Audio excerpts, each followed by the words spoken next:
Qual é o nosso propósito aqui como comunidade, como família de Zascope? Relembrar isso e reafirmar os nossos compromissos juntos aqui. Romanos capítulo número 8. Vou fazer uma pergunta enquanto você vai abrindo aí. Qual é um sonho que você tem na sua vida? Assim, um sonho que você tem que você ainda não realizou, mas que um dia você quer realizar. Um sonho. Vou dar um exemplo. Eu e a Val, nós temos um sonho de um dia visitar a Nova Zelândia, por exemplo. Ir lá na Nova Zelândia e conhecer um continente que a gente nunca pisou, né? Então a gente tem esse sonho de um dia ir na Nova Zelândia. Quem que aqui tem algum outro sonho? Fala aí um sonho aí que você tem. Fala aí. Ser pai. Olha aí, tem o sonho de ser pai. A esposa já olha assim, tipo, aleluia. Quem mais? Hã? Uma casa própria. Isso é um sonho muito especial, muito importante. Mais um, fala mais um aí. Manda aí, sonhadores, vai. Mais um sonho que você tem assim. Nem é nada, sonha nada. Hã? Ir para fora do país. Ir para Israel. Alguém falou Israel aqui. Vai aqui, é Israel. Muito bom. O sonho, gente, ele passa a ser algo concreto, algo possível, se ele vem acompanhado de um plano. Então, cada um falou uma coisa aqui. Então, se eu parasse e perguntasse para a pessoa que disse, eu quero ir para Israel. Tá, então o que você está fazendo para ir para Israel? Qual é o seu plano? Ah, não, é uma vontade que eu tenho. Se aquelas pessoas querem ter filhos, tá, mas o que você está fazendo? Não vou perguntar isso, o que você está fazendo. Mas o que você está se programando, né, para a chegada dele? Desculpa, você não foi um bom exemplo. Mas de manhã, né, falaram, eu quero adotar. Tá, mas para adotar, tem um plano. Você concorda comigo que só o desejo, por exemplo, de adotar, só o desejo de ir para Israel, só o desejo de ter uma casa própria, não vai fazer aparecer na nossa frente o nosso sonho. O sonho, ele só se concretiza quando ele é acompanhado de um plano. Então, para você realizar um sonho, você precisa de, primeiro, uma visão clara do que você quer. Então, por exemplo, ir para Israel. Alguém falou assim, eu quero sair do país. Precisa ser claro, eu quero ir para tal lugar. Quero ir para tal lugar. Então, você precisa de uma visão clara e um plano claro. O que você vai fazer, então, para que você possa alcançar isso. Então eu quero ir para Nova Zelândia. Tá, quanto é que você está... quanto custa? Quanto é que você está guardando para o mês? Você pesquisou as passagens? Você já viu como é que é o visto? Você já viu o que você precisa para entrar lá? E se é possível e tal? Então, é um plano. Agora, isso não é diferente quando a gente fala do sonho de Deus para nós. Qual é, se eu fizesse essa pergunta para você, qual que é o sonho de Deus para você? E deixa eu te dizer uma coisa para as pessoas que falaram alguns sonhos aqui, ou você que pensou e não teve coragem de falar em voz alta, Deus ama realizar os nossos sonhos. Deus ama que nós tenhamos a nossa casa própria, filhos então, nem se fale, e que a gente vá para outras nações, que a gente vá para Israel, e para lazer. Deus ama dar boas coisas para os seus filhos, mas tem um sonho de Deus que está acima de todos esses sonhos. Pode ser que estes sonhos que nós falamos aqui não se realizem. Pode ser que eu nunca pise na Nova Zelândia. E está tudo bem, porque esse aqui é o sonho. Que não tem como não acontecer. Que é Romanos capítulo 8. Quero que você leia comigo o verso de número 28. Romanos 8, 28 e 29 é uma base para nós aqui na família de Zascope. Romanos 8, 28 e 29. Um texto conhecido seu que diz assim. Geralmente o 28 é conhecido. O 29, às vezes as pessoas não leem. Diz assim. E sabemos que Deus faz todas as coisas cooperarem para o bem daqueles que o amam e que são chamados de acordo com o seu propósito. Então olha que texto interessante. Deus está coordenando todas as coisas para cooperarem para o bem daqueles que amam a Deus e que foram chamados segundo o seu propósito. Amém? Quem crê nisso? Que Deus faz cooperar todas as coisas para o seu bem. Quem crê nisso? Mas você não concorda comigo? que fica difícil você olhar para esse texto quando, por exemplo, você bate o seu carro.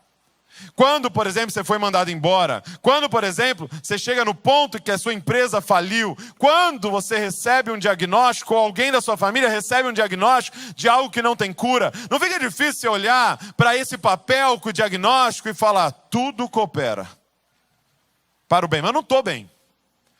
Concorda comigo que não é difícil esse texto para um brasileiro? Para o governo que a gente tem, e o nível de corrupção que a gente vive, e a violência que há nas cidades, e o nível de injustiça que a gente presencia diariamente nos noticiários. Você não concorda comigo se olhar e falar, não, tudo coopera para o bem? Então esse texto, ele só faz sentido se você fizer uma pergunta para ele. O que é estar bem para Deus? O que é estar bem para Deus? Porque crente fica doente. Porque crente bate carro. Porque celular do crente cai e racha a tela. E você não tem dinheiro para trocar. O que é estar bem? E estar bem é o verso 29. Diz assim, olha. Pois Deus conheceu de antemão os seus e os predestinou para se tornarem semelhantes à imagem de seu filho, a fim de que ele fosse o primeiro entre muitos irmãos. O que é estar bem para Deus? Estar bem para Deus é você parecer cada dia mais com Jesus, o primogênito. Qual é o sonho de Deus para nós? O sonho de Deus para nós é ter uma família com muitos filhos parecidos com o seu primeiro filho, Jesus Cristo. Esse é o sonho de Deus para a sua vida. Deus, Ele sim realiza estes nossos sonhos, como alguns que foram ditos aqui. Mas, eu quero que você entenda, Ele está empenhado em realizar o sonho dEle para você. E eu quero até te dar essa dica, alinha o seu sonho com o sonho de Deus. Porque se você quiser uma coisa que Deus não quer, não queira tirar braço de ferro com Deus, Ele vai ganhar. O braço dele é mais forte do que o seu. A vontade dele vai ser feita. Deus está empenhado em formar Cristo em nós, para que nós possamos parecer cada dia mais com Jesus. Então, se há um sonho que nós deveríamos estar gastando a nossa vida, é esse: ser uma cópia de Jesus. Se há um sonho que nós devemos nos dedicar em realizar, se há um entendimento que eu queria lembrar você nesse primeiro dia, nós estamos reunidos aqui, nós estamos nos DNAs, nós estamos na sala de oração, nós estamos diante da palavra, e o resultado que precisa acontecer disso é você parecer cada dia mais com Jesus. Se você não está crescendo em semelhança a Cristo, não está dando certo. Ah, Douglas, não estou enriquecendo. Não significa que está dando certo ou não. Ah, Douglas, eu estou mais doente. Não significa que está dando certo ou não. Mas se você não está crescendo em semelhança a Cristo, não está dando certo.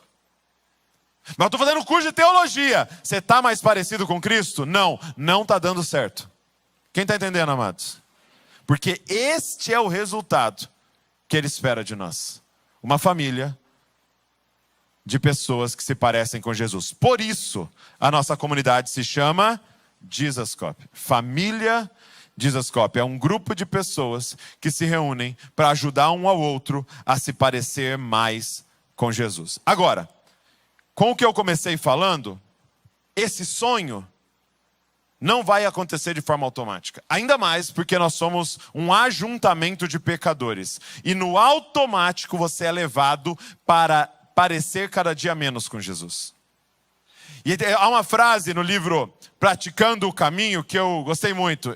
A frase é a seguinte: não existem santos por acidente. Vou repetir para você. Não existem santos por acidente. Você não vai deixar sua vida no automático e de repente você está mais parecido com Jesus no final do dia, no final do mês, no final do ano. Não.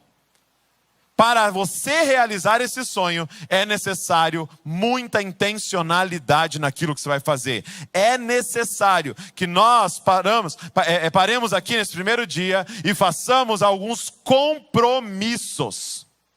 É necessário estabelecer várias práticas na sua vida que são o caminho para realizar esse sonho.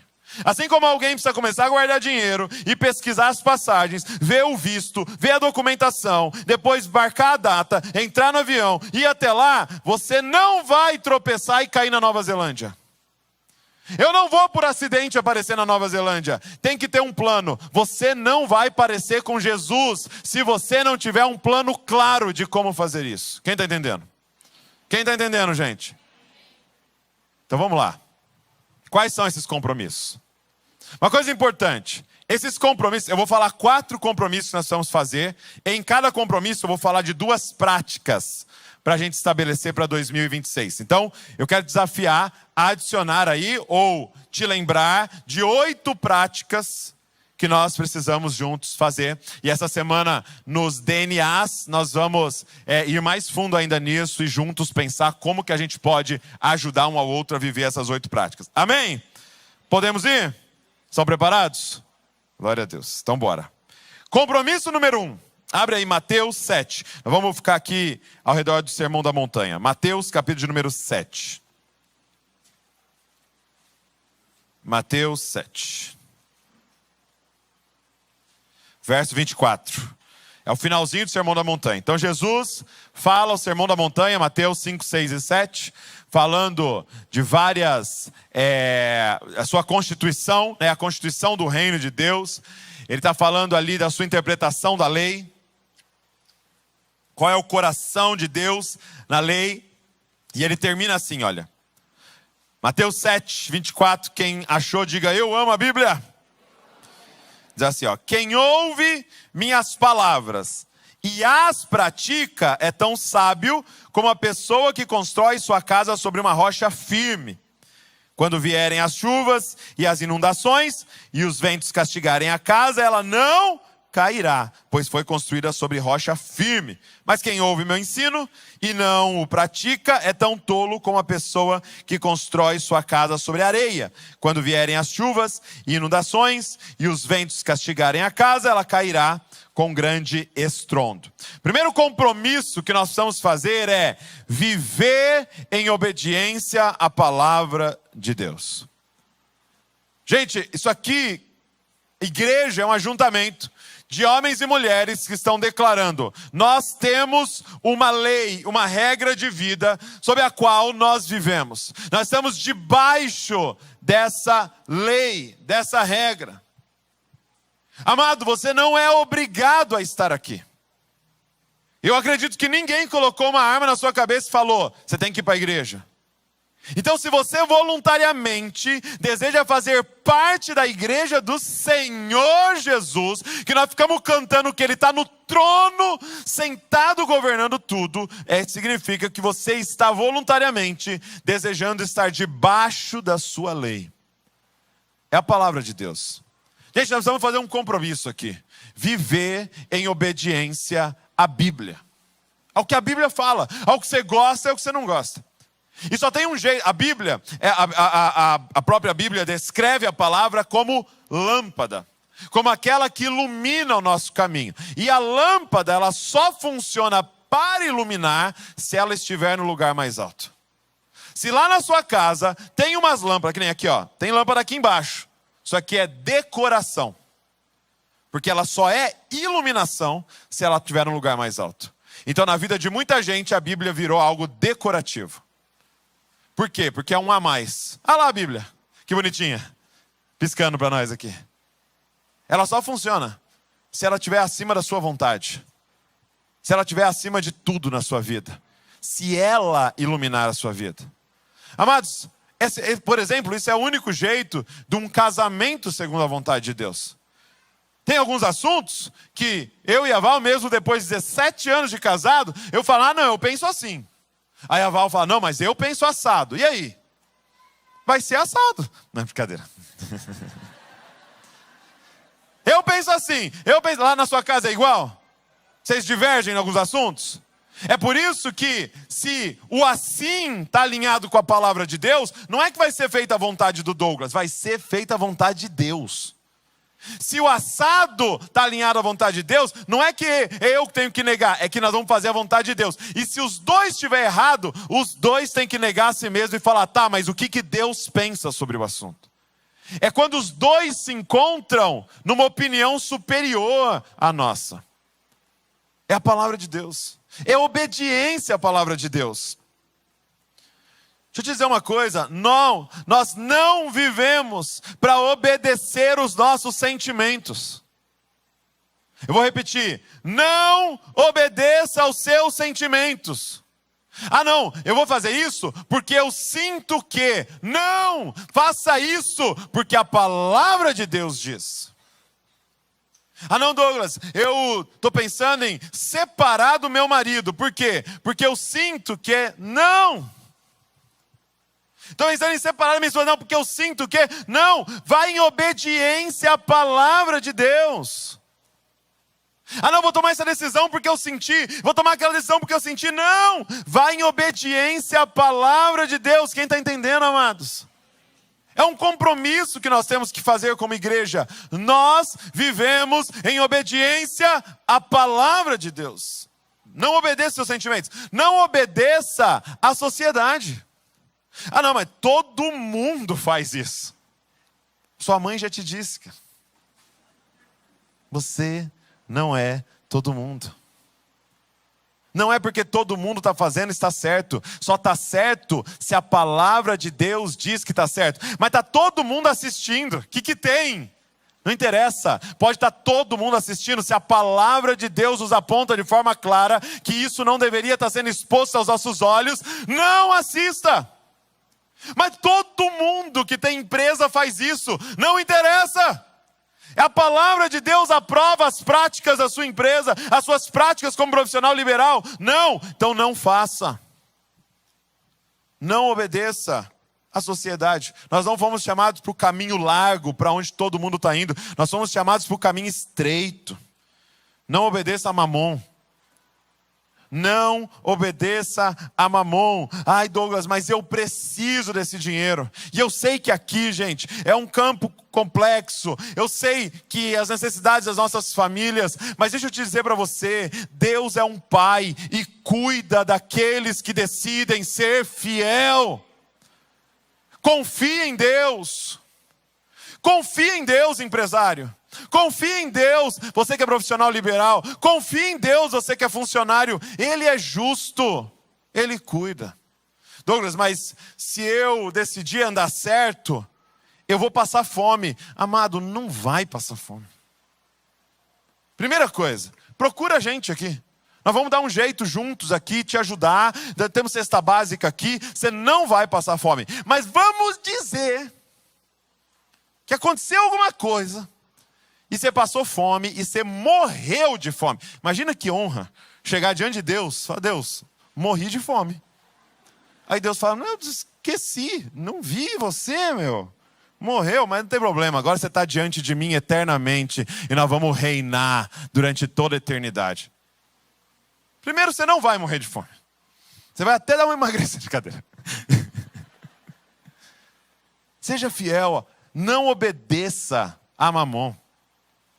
Obedeça a palavra de Deus. Não importa o que você vai perder, não importa o que você vai ganhar. Gente, a Bíblia, o que é a Bíblia? Você que está nos visitando, deixa eu te falar. A Bíblia, a palavra Bíblia significa pequena biblioteca, porque são 66 livros, 39 no Antigo Testamento, 27 no Novo Testamento. Gente, são 40 autores. E levou 1.600 anos para que ela fosse escrita de forma completa. Presta atenção, um livro que foi escrito por 40 autores, divididos em 1.600 anos, ou seja, a maioria deles não se viu, e eles falam exatamente da mesma coisa, porque na verdade só tem um autor, o Espírito Santo, que escreveu a palavra, através destes homens. Ela é separada no Antigo Testamento, que é focado na história da redenção, da criação, através da família de Abraão. E o Novo Testamento, que foca na chegada do Messias, o Salvador, descendente de Abraão, que libertaria a humanidade da escravidão, do pecado e da morte. 43% da Bíblia é narrativa, 33% é poesia, 24% é discurso. Você pode falar assim, poxa Douglas, mas é um livro tão grande, né, muitas páginas, eu não consigo nem ler Gibi da Mônica. Mas por quê? Porque é um livro para a vida inteira. É um livro de meditação. Não é um livro só para você terminar de ler, como você termina de ler lá alguma ficção que você leu. Não, é um livro para a vida toda, para todos os dias. É um livro de meditação, de você comer. Por quê? Porque além de ser um livro que você lê, é um livro que lê você. Quando você abre a Bíblia, você está lendo a Bíblia, mas a Bíblia está te lendo. E está dizendo, você precisa mudar isso aqui. Você precisa mexer naquilo ali. Por quê? Porque é palavra de Deus. Qual a importância de estudar a Bíblia? Número 1, é a revelação de quem Deus é. Se você quer conhecer a Deus, abre a Bíblia. Abra a Bíblia. Porque essa é a revelação de quem Deus é. Te repete aqui com frequência. Quando o assunto é Deus, não comece a frase com eu acho que. Ah não, mas eu acho que Deus nunca faria tal coisa. Então, mas não interessa o que você acha. O que a Bíblia diz? O que a palavra de Deus diz? E se a palavra de Deus diz, nós cremos. Número 2, estude a Bíblia porque é a verdade. Gente, num momento que nós estamos vivendo, do relativismo da verdade, e que está adoecendo a nossa alma, nós estamos apegados, nós estamos construindo a nossa casa na rocha, que é a verdade. A Bíblia é a verdade, ela não contém verdades. Se a Bíblia contém verdades, ela não presta para nada. Ela só pode ser a base da nossa vida se ela é a verdade. Por quê? Porque se ela contém verdades, nós vamos ter que aqui selecionar qual parte é verdade e qual não é. E aí já está na mão de pecadores fazer isso e já não presta para nada. Quem está entendendo, gente? Se eu vou selecionar, aqui, o Senhor é meu pastor e nada me faltará. Gostei. Isso aqui é verdade. Olha como vou te dar um exemplo de como a gente é incoerente, se a gente quiser escolher. Por exemplo, muita gente não entrega dízimo com um argumento. Está no Antigo Testamento. Então não é para hoje. Só que aí você fala para ele, e esse salmo, o Senhor é o meu pastor e nada me faltará, é para hoje? Esse é. Por quê? Porque esse não mexe na minha avareza. Quem está entendendo, amados? O que eu quero dizer para você é que a Bíblia é a verdade. Quando o assunto é Bíblia, eu creio até nessa fitinha aqui, amados. Amém? Cadê sua Bíblia? Pega aí sua Bíblia. Você é a verdade. O nosso chamado aqui nessa casa é viver em submissão à palavra de Deus. Então, é a revelação de quem Deus é a verdade, é o caminho para a maturidade. Se você conhece algum cristão maduro, é um cristão que lê e estuda a Bíblia. Não existe cristão maduro que não lê e estuda a Bíblia, porque ela é alimento sólido para nós. E ela é o livro da reforma. Você não tem noção de como a sua vida, a vida ao redor, é afetada pela palavra de Deus em coisas que você nem sabe. Por exemplo, os direitos humanos, muito dos direitos humanos é baseado na palavra. Na imagem, você é a imagem de Deus. O valor do ser humano hoje, o valor da criança, o valor, por exemplo, da pessoa com deficiência, hoje é baseado na palavra de Deus. Você lembra? Vou dar um exemplo para você. Você lembra os discípulos chegando e perguntando assim para Jesus, tinha um cego, né, lá, ele tinha um cego à beira do caminho, mendigo. Por quê? Porque naquela época ser cego era entendido que você era amaldiçoado. Então alguém deixava você na beira do caminho para você ficar recebendo esmola. Então tinha um cego lá, e aí passaram os discípulos e falou assim, quem que pecou? Ele ou os pais dele para ele ser esse amaldiçoado aí? Ei, amaldiçoado. Jesus para e fala, nem ele, nem os pais dele pecou. Ele é assim para que seja revelada a glória de Deus na vida dele. Isso é base para hoje os direitos do deficiente, que pode comprar um carro hoje com desconto, que é obrigado a gente nesse prédio a ter acesso aqui no chão, para que ele possa se locomover. Então, a palavra de Deus reformou o Ocidente. Quem está entendendo, gente? Isso aqui daria uma mensagem inteira, mas só para você entender por que é importante a gente estudar a Bíblia. Então aqui, nesse primeiro compromisso de obedecer a palavra, eu quero te dar duas práticas, uma diária e uma semanal. Então primeiro, declaração, eu vou ler a Bíblia todos os dias. Eu vou ler a Bíblia todos os dias. De novo, gente, não existe santo por acidente. Você vai ter que colocar na sua programação. Eu vou ler a minha Bíblia todos os dias. Eu não sei o que você vai tirar da sua rotina, mas eu tenho certeza que nada é mais importante do que isso. Eu vou ler a minha Bíblia todos os dias. Número 2, eu vou estar todos os domingos para ouvir a palavra de Deus. O que acontece aos domingos? Você pode ir para o seu quarto, abrir a Bíblia e ler. Mas sim, Deus deu dons a homens e a mulheres para poderem ensinar. São mestres da palavra que vão ensinar. E gente, nós fomos profundamente abençoados por Deus nessa casa.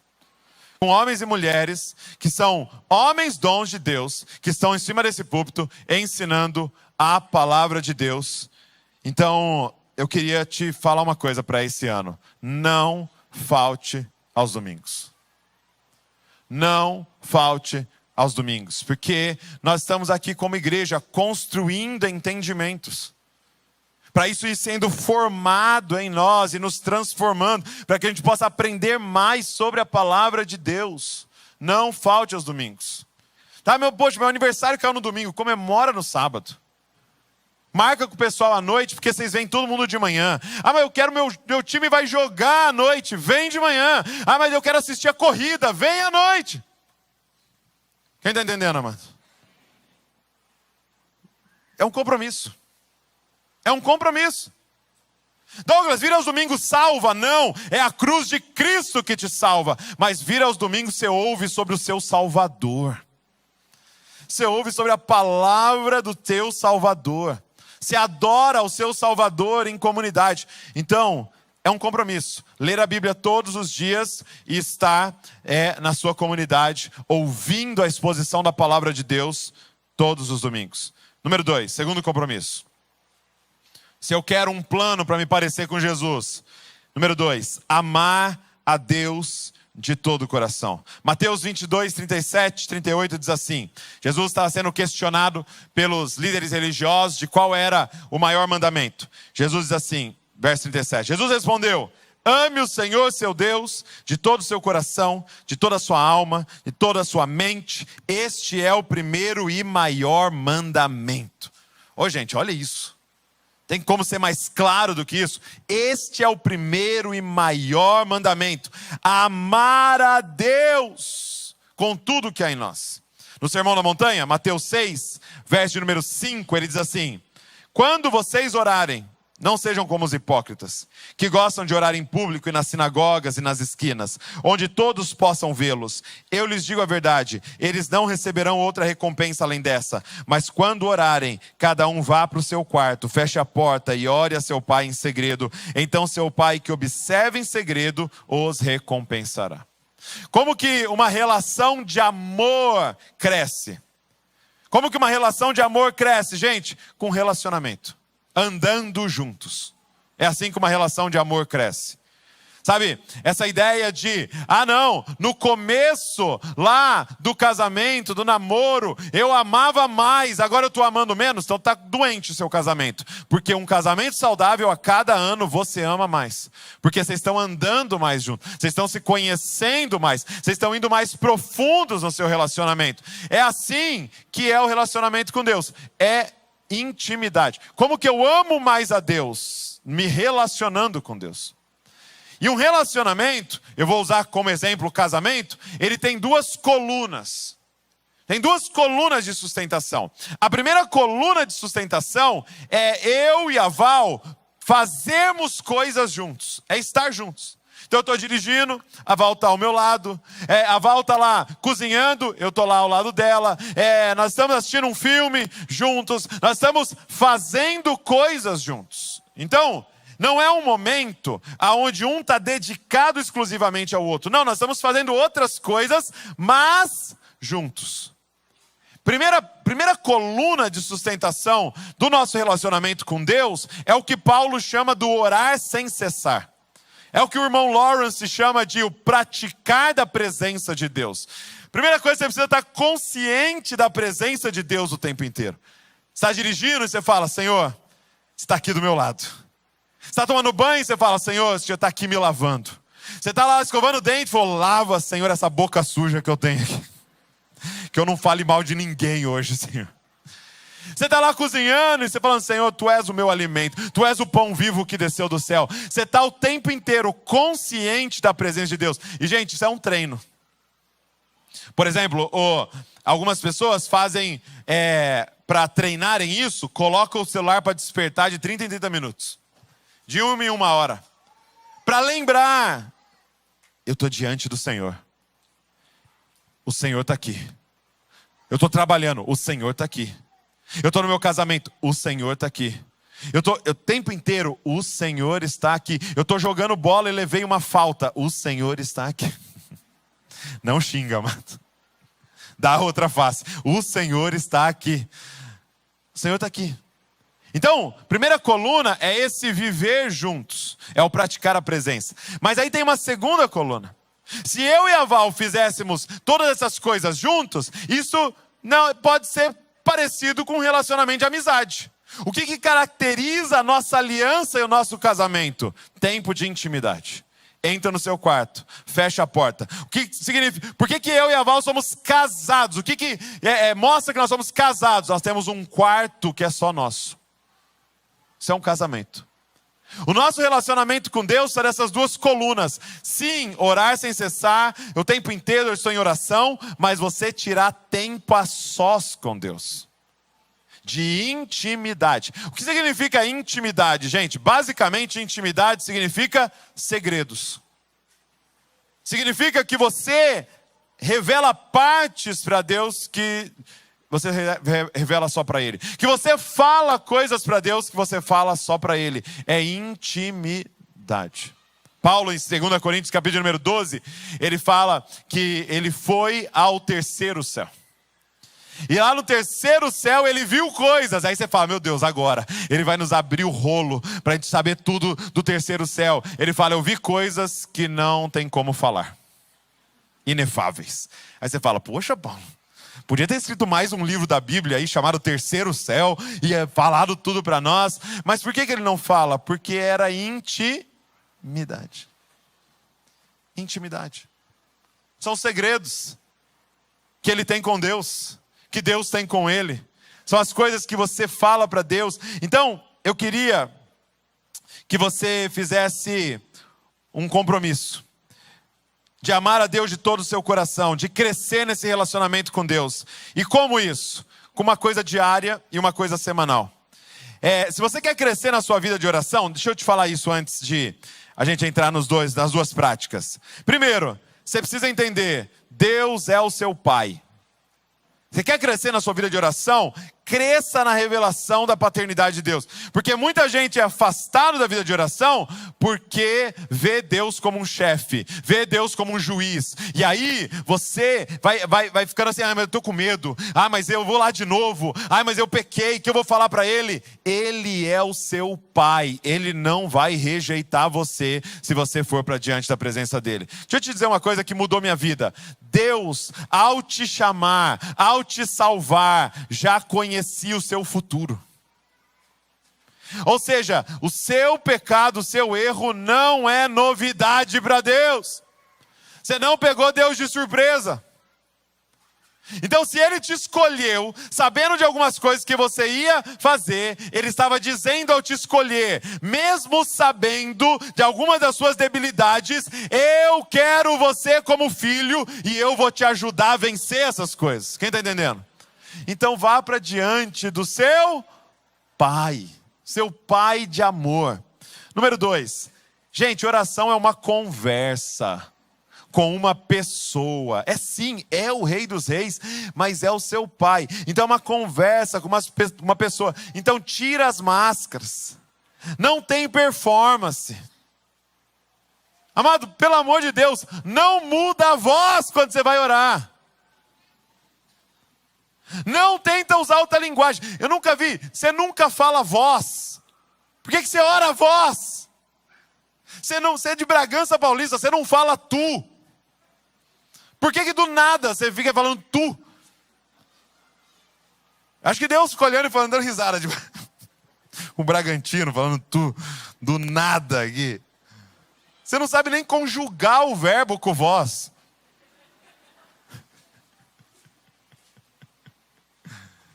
Então, é uma conversa com seu pai, que conhece todas as suas obras e o seu coração. Então você não precisa fingir diante dele, você não precisa mostrar nada para ele. Ele conhece até a intenção do seu coração em cada atitude. Rasga o coração diante dele. Agora, oração, gente, também é algo aprendido. Nós aprendemos a orar com pessoas que sabem orar. E eu queria então te falar, venha para a sala de oração. A sala de oração é esse ambiente não só de orar, mas de aprender a orar. Ouvindo irmãos que estão há anos num relacionamento com Deus, orando a palavra, e a gente aprende a orar, orando. Assim como a criança aprende a falar, ouvindo os pais falarem, nós aprendemos a orar, ouvindo os nossos irmãos mais experimentados, orando. Por último, ore a Bíblia. É uma conversa com Deus. A Bíblia é Deus falando com a gente e você respondendo na oração. Então, 2 compromissos. Duas práticas que eu quero estabelecer nesse compromisso. Número 1, eu vou orar todos os dias individualmente. Então entra no seu quarto, fecha a porta e tem um tempo de intimidade. Pode ser 10 minutos, pode ser 15 minutos, pode ser meia hora, pode ser 1 hora, mas eu quero te dizer, coloque um tempo que você vai conseguir cumprir inicialmente. Ai, Douglas, mas eu vou colocar uma regra e não é algo frio. Sim, você precisa de uma estrutura para sustentar o seu relacionamento, a sua aliança. Então, todos os dias eu vou orar. E aí, de novo, gente, não existem santos por acidente. Você precisa abrir caminho aí para você colocar isso. E, número 2, eu vou orar coletivamente com os meus irmãos semanalmente. Nós temos a sala de oração, e a sala de oração é esse ambiente para a gente orar coletivamente.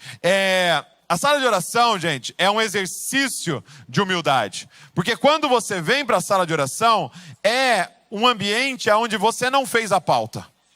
A pauta não é você. Então lá no seu quarto, da porta fechada, Senhor, me abençoa. Senhor, abençoa minha família. Senhor, olha o que está acontecendo no meu emprego. Senhor, cura meu parente. Senhor, tal. Quando você vem para a sala de oração, do nada você está orando por Israel.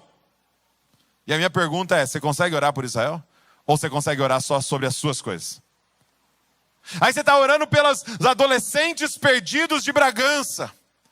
Consegue orar para os adolescentes perdidos de Bragança, ou só se for um adolescente que está aí pertinho de você? Então é esse exercício de humildade para a gente estar diante de Deus com coisas maiores do que somente as nossas demandas. Então eu vou orar individualmente todos os dias e eu vou orar com os meus irmãos semanalmente. A sala de oração acontece aqui das 6 até as 9h30 de terça-feira. Então você pode vir em algum horário, talvez seja melhor vir mais cedo, porque seus filhos dormem cedo, talvez seja melhor vir mais tarde, você pode ficar meia hora, 1h30, 2 horas, você que vai fazer a sua rotina para estar diante do Senhor junto com a gente aqui. Número 3, terceiro compromisso. Não existe santo por acidente. Então o terceiro compromisso que nós vamos fazer é a continuação do texto. Mateus 22, ele diz, ama o Senhor teu Deus de todo o teu coração, com a tua alma, com o teu entendimento. Esse mandamento é o maior de todos, verso 39. O segundo é igualmente importante. Ame o seu próximo como a si mesmo. Toda a lei e todas as exigências dos profetas se baseiam nesses 2 mandamentos. Terceiro compromisso, amar o meu irmão. E essa palavra amar para a gente, ela pode, quando está relacionada a outro ser humano, ela pode ficar um pouco confusa assim, está meio relacionada a sentimentos, a romantismo. O que é amar o meu irmão? É ter uma aliança com o meu irmão. É ter uma aliança de servir e ser servido pelo meu irmão. Nós precisamos crescer em comunhão. Olha só o que diz no Sermão da Montanha, Mateus 5, verso 23. Portanto, se você estiver apresentando uma oferta no altar do templo e se lembrar de que alguém tem algo contra você, deixe a sua oferta ali no altar, vá reconciliar-se com a pessoa e então volte para apresentar a sua oferta. Olha isso, gente. Talvez não existia nada mais alto para um judeu do que aquele momento de estar no templo entregando uma oferta. Não é nem oferta igual a gente de trazer dinheiro, era sacrificando um animal, levando um animal no templo. Era a lei de Deus para perdão dos pecados, para honrar ao Senhor. Então você imagina coisa solene, ele levando. E aí Jesus está dizendo o seguinte: não adianta você vir diante de mim para querer me amar, se você sabe que o seu irmão tem algo contra você, e você está com o coração todo manchado, e fazendo isso diante de mim. Deixe essa oferta, vá reconciliar-se com o seu irmão, depois vem e oferta. Quem está entendendo, gente? Esse é o tamanho do grau de importância que Deus está dando para a comunhão. O que eu quero dizer para você nessa noite, na nossa primeira noite de 2026, comunhão não é opcional, é vital para um discípulo de Jesus. Vital, ou seja, sem comunhão você vai morrer. Eu e você fomos criados à imagem de um Deus trino. O nosso Deus é uma comunhão. Então nós fomos criados à imagem de um Deus que é comunhão. Então você foi criado para comunhão. Tanto que qual é a maior punição para alguém em uma penitenciária? Se alguém faz tudo errado na penitenciária, qual é a maior punição, gente? Solitária. Por quê? Porque a solitária é uma tortura para o ser humano. Porque nós fomos criados para comunhão. Nós fomos criados para relação. Comunhão não é opcional. Sabe, vir aos domingos não é comunhão. Vir aos domingos é nos juntarmos em um prédio para levantarmos um incenso, uma adoração ao Senhor, para orarmos pela nossa cidade e para ouvirmos a exposição da palavra, mas não é comunhão. É por isso que nós temos as igrejas caseiras, porque é esse ambiente de comunhão. Não teria como ter comunhão com 500 pessoas que estão nesse prédio. Então nós vamos para reuniões menores para que a gente possa verdadeiramente ter comunhão. Comunhão. E aí você está aqui dizendo o seguinte, talvez: ah, Douglas, mas sabe, é que assim, a minha personalidade, eu não gosto de comunhão. Não importa se você gosta ou não de comunhão, você tem que ter comunhão. Eu vou usar o seguinte exemplo. Você pode dizer para mim: eu não gosto de tais alimentos, que, por exemplo, legumes. Então, por eu não gostar, eu não vou comer. Tá, mas mesmo você não gostando, o seu corpo precisa daquelas vitaminas. Quem está entendendo? Então você na sua mente pode dizer, no seu paladar: eu não gosto, mas as suas células estão dizendo: mas nós precisamos. Então, fecha o narizinho, seja adulto e coma.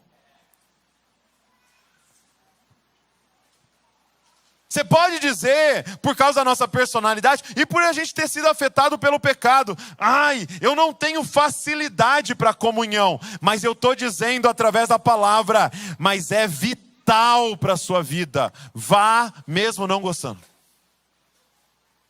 É claro que você não vai ser como irmãos que tem uma personalidade que ama a comunhão, que a gente chama de arroz de festa. Ficou sabendo que tem um ajuntamento, ele aparece. Olha lá. Batizado, ele está lá. Se for batismo, perdão, ele está lá. Se for apresentar uma criança, nem sabe quem é, ele aparece. Como é o nome da criança aqui? Qualquer coisa, vamos fazer qualquer coisa, ele aparece. Muito bom. Geralmente essas pessoas vão ter dificuldade com o tempo a sós com Deus. Manda ela entrar no quarto, fechar a porta e ficar diante do Senhor. Ela vai ter dificuldade. Agora, é opcional oração para ela? Não! Assim como não é opcional comunhão para as outras personalidades. Quem está entendendo, gente? Estou sendo claro, gente? Então, nós temos, a gente tem, a palavra de Deus aponta para a igreja caseira, porque é esse lugar onde a gente pode ter comunhão. Onde a gente pode misturar a vida. Tanto que nós não, eu não sei se você já reparou, nós não, como família de Zascope, ceamos no prédio. Por que, Douglas, que a gente não faz a ceia no prédio, de entregar a ceia para todo mundo, para a gente cear aqui? Porque a ceia é o lugar mais alto de comunhão entre os irmãos. Só que aí você ceia com alguém que você não sabe nem o nome que está ao seu lado. Então não é real. Não é só comunhão com Deus a ceia, é comunhão uns com os outros. Eu estou pegando um pedaço do Cristo e te dando, e eu estou com a outra parte do Cristo, e nós estamos aqui declarando a nossa aliança, mas a gente não sabe nem o nome um do outro. Mas aqui, naquele ambiente da igreja caseira, é possível ser real. É possível eu pegar aquele pedaço de pão e eu estar lá com o Fábio Bravo e dizer: está aqui, Fábio, e eu quero orar por você nessa ceia, para que você seja curado dessa dor nas costas, que eu sei que ele está. Está aqui, Marcos, aqui esse pedaço de pão, e eu sei que algumas semanas atrás, seu irmão mais velho morreu, e eu sei que vocês estão enlutados, e a gente quer orar pela sua família. Está aqui, e olha, eu sei o problema financeiro que vocês estão passando, e nós vamos nos juntar depois da ceia para ajudar você financeiramente. Está aqui, eu sei que os filhos do Gui amam fruta e comem fruta adoidados. Não pode ter fruta em cima da mesa, que eles comem tudo. Eu sei, isso é a igreja, não só a gente olhar para a nuca um do outro. Esse ambiente é muito importante para aprendizado da palavra, para adoração coletiva. Então esteja todos os domingos, mas a gente tem que fazer um outro compromisso. Eu vou estar semanalmente frequentando uma igreja caseira, para que a gente possa ter comunhão. Comunhão, misturar a vida. Fazer parte de uma igreja caseira e frequentar ela semanalmente. Só que, gente, de novo, é um compromisso que você precisa fazer. Vai aparecer um monte de outros compromissos. Vai aparecer um monte de outras coisas para você fazer, e você vai ficar negociando, e você vai aparecer lá uma vez por mês. Então é um compromisso. Minha igreja caseira é de quarta-feira, então não marca nada nesse dia. Quem está entendendo, gente? Quem está entendendo, gente? Então, primeira prática: fazer parte de uma igreja caseira e frequentar ela semanalmente. Segundo, cultivar amizades espirituais. O que são amizades espirituais? Mesmo na igreja caseira com 20, 30 pessoas, vão ter 3, 4 pessoas que você tem uma intimidade mais profunda. E essas pessoas são pessoas que você abre o seu coração, que você confessa pecados, que você pede oração e que você tem um investimento ainda maior de comunhão com essas pessoas. Então, número 1, eu vou fazer parte de uma igreja caseira e vou frequentá-la semanalmente. E eu vou cultivar amizades espirituais, que são discipulados mútuos. Não existem santos por acidente. Você tem que fazer um compromisso. E por último, quarto compromisso: eu vou servir a missão de Deus. Eu vou fazer parte da missão de Deus. Olha o que Mateus 28, 18 diz. Não sei se você já ouviu esse texto. Jesus, aproximando deles, disse: toda a autoridade me foi dada no céu e na terra, portanto, vão e façam discípulos, batiza eles, ensina a palavra para eles. Olha o que diz Mateus 6:31 no Sermão da Montanha: portanto, não se preocupem dizendo o que vamos comer, o que vamos beber, o que vamos vestir. Essas coisas ocupam o pensamento dos pagãos, mas seu Pai Celestial já sabe do que vocês precisam. Busque em primeiro lugar o reino de Deus e a sua justiça, e todas essas coisas lhes serão acrescentadas. Deixa eu te falar o maior perigo que a igreja vive hoje. O maior perigo da igreja hoje no Ocidente, pelo menos no Brasil, não é a esquerda liberal. O maior perigo da igreja hoje se chama consumismo. Consumismo, cara. É você tratar esse ambiente como mais um lugar de prestação de serviço na sua vida. A gente dá o dízimo, a gente dá a oferta, paga uns funcionários aqui para vir fazer culto para nós. E aí reclama se o serviço não estiver bem entregue, bem feito. Não, isso aqui não é como um restaurante, gente. Isso aqui não é prestação de serviço. Aqui é um ajuntamento de discípulos de Jesus, que cada um está servindo com o seu dom. Hoje eu estou aqui servindo com o meu dom. E os meus irmãos que ficaram no estacionamento estão servindo também com o dom e com o tempo deles. E tem uma galera lá cuidando dos seus filhos, servindo com o dom deles. Nós estamos edificando a igreja juntos aqui. Quem está entendendo, gente? Esse é o maior perigo que a gente está vivendo. Consumismo. É você vir aqui para consumir um culto. Para consumir um culto. Deixa eu dar um exemplo. Por exemplo, imagina que você sentou numa mesa para comer. E aí te deram o prato de comida. E aí você foi comer, tá horrível. Tá horrível. O arroz, horrível. Feijão, horrível. A carne, você não consegue nem cortar de tão ruim. O que você faz? Hein? O que você faz? Reclama, pede para trocar. Veio o segundo, tá ruim de novo. O que você faz? Hã? Vai embora. E você volta lá? Se for um restaurante. Eu não falei que era um restaurante. E se for a mesa da sua casa? Sabe o que você faz? Aprende a cozinhar. Porque é sua casa, você não vai embora da sua casa. Isso aqui para você é um restaurante ou é uma família? Diz Ascope. Porque você não está gostando de alguma coisa, vai aprender e vem nos ajudar. Quem está entendendo, mano? Não tem problema você reclamar. Nós podemos melhorar um monte de coisa. Mas você levanta para ser resposta do que você está falando. Quem teria coragem de entrar numa faculdade e fazer 4 anos de pedagogia para servir as crianças?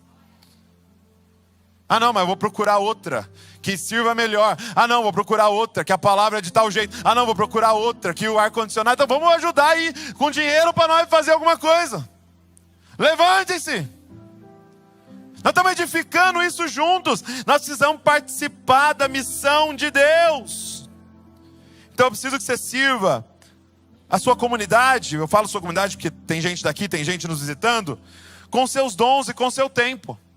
Deus te deu dons, habilidades e o seu tempo. Sirva aqui. Então a primeira coisa, gente, se voluntaria aqui com a gente. Vai no estacionamento para nos ajudar. Aqui na organização do culto, o ministério infantil, a mídia, todo lugar nós estamos precisando. A nossa justiça real, os projetos que a gente tem. A gente está plantando uma igreja lá no Maranata. Tudo precisando de ajuda. Sirva com seu tempo. Não aceite. Ah não, eu venho aqui, eu sento, eu consumo e vou embora. Não, eu participo. Não, uma vez ao mês eu estou na escala, não tem problema. Douglas, eu não tenho tanto tempo. Entrega o tempo que você tem. Eu não sei tantas coisas. Você consegue ficar no estacionamento lá e nos ajudar a pôr os carros no lugar? Então nos ajude. Participe do que o Senhor está fazendo. Ah não, Douglas, eu quero pregar. Sim, vai chegar o dia de você pregar. A gente precisa conhecer melhor você. Precisa pensar, ver se você não é maluco. Não dá para dar um microfone para você assim.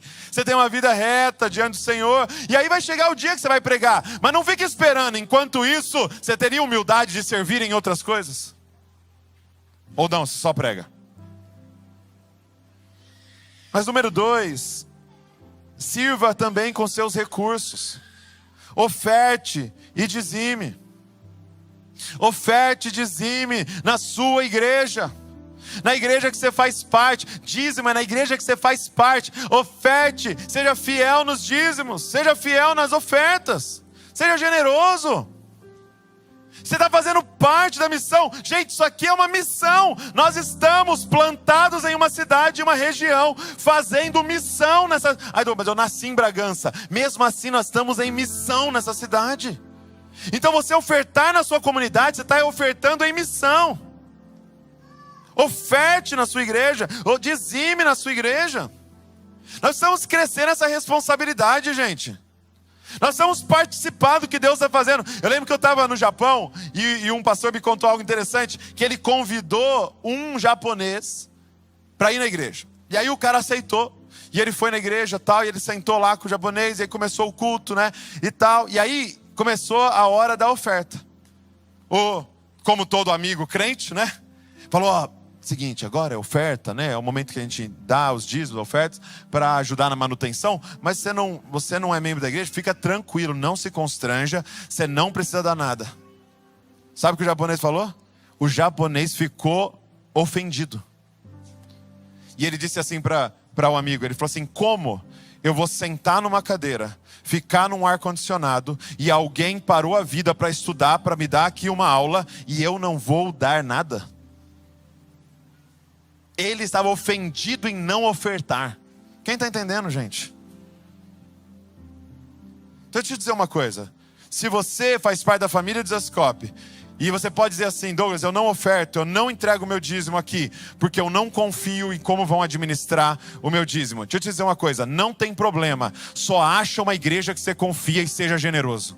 Porque geralmente isso é desculpa de avarento. Você não precisa confiar na gente, mas acha então alguma que você confia. E entrega o que Deus está pedindo para você entregar. E gente, eu posso dizer isso com o coração aberto aqui. Por quê? Porque nesses 8 anos de família Desascope, eu e a Val fomos voluntários aqui nessa igreja. Nesse último ano que a igreja quis, por honra, pagar o aluguel do nosso carro. E eu vou te dizer, eu não precisaria, porque o dinheiro do movimento está sendo suficiente para a gente pagar as nossas contas, nos sustentar na nossa casa e até pagar o aluguel do carro. Mas a igreja, eu sou muito grato por isso, por honra, quis pagar o aluguel do carro. E não teria problema eu ter salário, mas isso me dá autoridade hoje para dizer para você: não me interessa se você vai entregar 10 reais ou 1 milhão aqui. O que eu estou dizendo é: obedeça a palavra de Deus e participa da missão de Deus. Gente, ofertar e dizimar é criar um memorial diante de Deus. Você tem noção, quando você oferta e dizima, está tendo um memorial diante de Deus, ele disse sobre Cornélio. Você está juntando tesouros no reino de Deus, onde a traça não vai destruir, onde o ladrão não tem como roubar. Você crê nisso? Você crê nisso, gente? Sabe, deixa eu pisar num campo minado aqui, posso? Posso ou não? É você que falou que pode. Você sabe quanto a Mega da Virada arrecadou nesse último mês? 3 bilhões de reais. E fazendo o cálculo do número de evangélicos no Brasil, provavelmente quase 1 bilhão foi crente que deu lá. E eu não vou entrar na discussão se é pecado, não é pecado, nem quero entrar nessa discussão. Mas deixa eu te dizer uma coisa. Sério que você vai recorrer à sorte, tendo o Senhor do Universo como seu pai, te chamando para participar da missão dele também com seus recursos, e a sua confiança, e a sua fezinha, porque é uma fezinha mesmo, vai ser na sorte? Você quer mesmo que seu 2026 seja entregue à sorte? Porque se for entregue à sorte, pode ser que 0,001% aí de dar certo. Mas se você buscar em primeiro lugar o reino de Deus, eu tenho total confiança de dizer para você, é 100% que vai dar certo. Ele vai cuidar de você. Ele vai cuidar de você. Não há nada mais seguro do que investir no reino de Deus. Você sabe quanto que um brasileiro, em média, investe em missões por ano? Posso te chocar? Quanto um crente brasileiro investe, em média, em missões fora da sua igreja local? Por ano, R$ 3,60.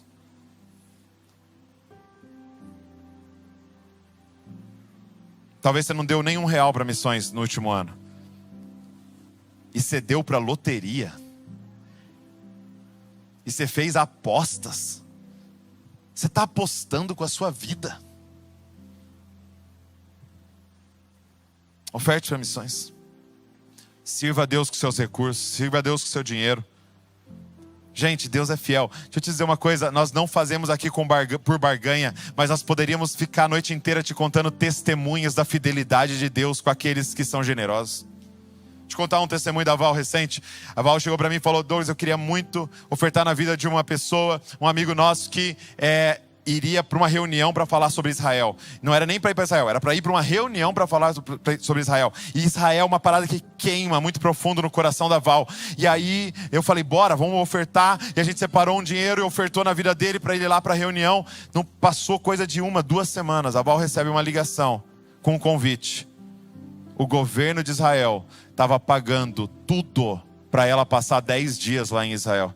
E uma organização do Brasil, junto com uma organização americana, estava organizando todas as coisas. E a Val ficou 10 dias, com a passagem paga, com o hotel pago, com a alimentação paga, com tudo pago para ir para Israel. Deixa eu dizer uma coisa, Deus não deve nada para ninguém. Ele tem prazer de entregar na sua mão, sabendo que você é alguém que semeia. Oferta, dizima, participa da missão de Deus. E faça discípulos. Evangeliza, testemunha. Chega para os seus amigos e fala: olha, eu estava morto e agora eu vivo. E sabe o que chegou na minha vida? Um homem chamado Jesus Cristo. E se você não sabe ainda como evangelizar, convida para ir no seu DNA, convida para vir aqui aos domingos. Mas participa do que Deus está fazendo.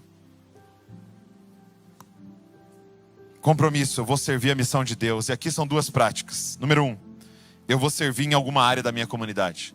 Então eu queria te desafiar a se voluntariar. E número 2, eu vou testemunhar o evangelho semanalmente. Toda semana Deus vai colocar alguém na sua vida. Faz um compromisso.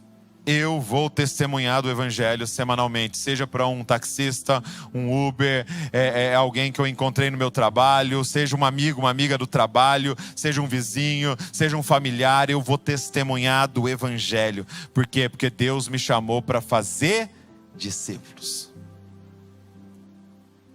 Vamos revisar as nossas 8 práticas.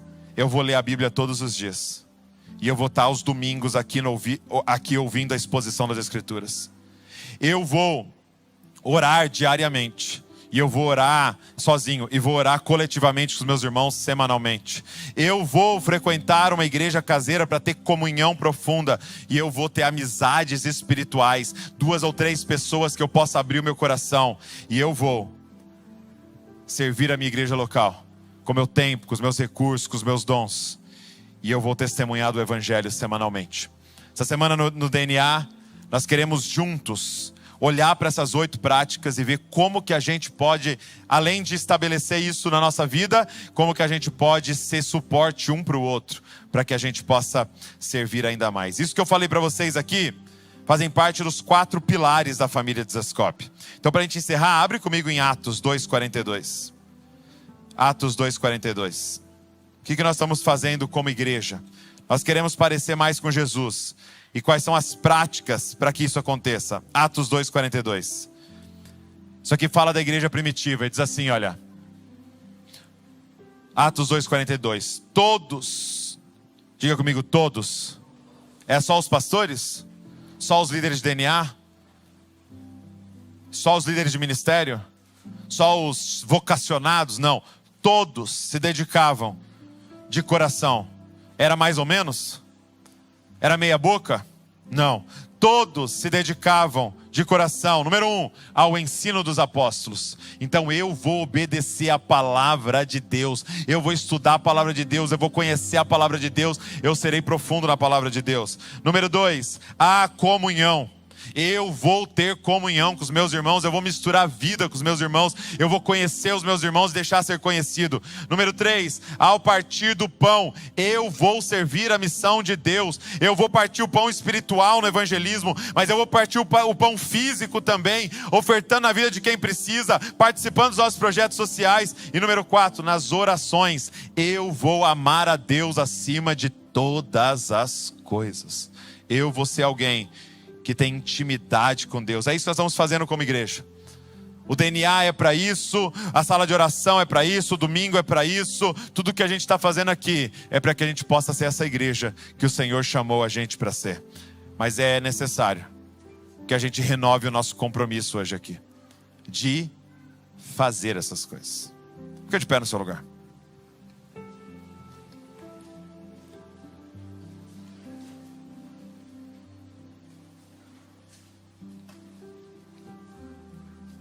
Realidade é que tudo isso seria impossível de nós fazermos na força do nosso braço. Então eu quero terminar orando, clamando ao Espírito Santo para nos ajudar a cumprir esse compromisso. O Espírito Santo é o maior interessado a nos empoderar para viver cada uma dessas realidades e para nos transformar à imagem de Cristo Jesus. Se tem uma missão do Espírito Santo, é deixar você mais parecido com Jesus. Então é esse trabalho conjunto do meu compromisso com o empoderamento do Espírito Santo que a gente vai poder terminar 2026, dizendo: eu me pareço mais com Jesus. Eu estou amando mais, eu estou perdoando mais, eu sou mais bondoso, eu sou mais paciente, eu sou mais manso, eu estou com mais domínio próprio. Eu termino esse ano um pouco mais parecido com Jesus. É no empoderamento do Espírito e no seu compromisso diário de fazer isso.